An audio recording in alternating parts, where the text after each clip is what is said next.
Hi అండి. బుధవారం రోజు సాయంత్రం మినీ లాగ్‌తో మీ ముందుకైతే వచ్చేసాను. సంధ్యగుమ్మం అయితే ఊడ్చేశాను. తర్వాత తాంబూలం రెడీ చేసుకొని అత్తయ్య దగ్గరికెళ్ళి తాంబూలం అయితే ఇచ్చేసొచ్చానండి. తమలపాకులు కూడా మంచివి ఇవ్వాలి. అలాగే పాడైపోయినవి, చిరిగిపోయినవి, కొన్ని తమలపాకులకి చిల్లులుంటాయి. అలాంటివి ఇవ్వకూడదు. జాగ్రత్తగా చూసి మంచి తమలపాకులు, పువ్వులు, పండైనా సరే మంచివి చూసి ఇవ్వాలి. నేనైతే కిస్మిస్ పళ్ళు పెట్టి ఇచ్చాను. ఇవాళ గ్రేప్స్ తెచ్చారు మా వారు. అందుకని చెప్పి గ్రేప్స్ పెట్టి ఇచ్చానండి. లేదంటే గిన కిస్మిస్లు పెట్టేసి రోజు తాంబూలం అయితే ఇవ్వచ్చు. మా వారు గుడికైతే బయలుదేరుతున్నారండి. ఇంకా నేనేమో వాకింగ్ చేసి వద్దాము అని డాబా మీదకైతే వెళ్ళాను.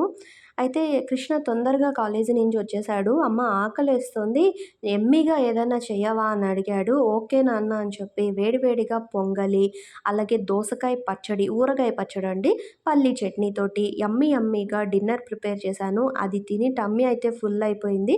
ఫుల్ వీడియో ఉంది, చెక్ చేయండి.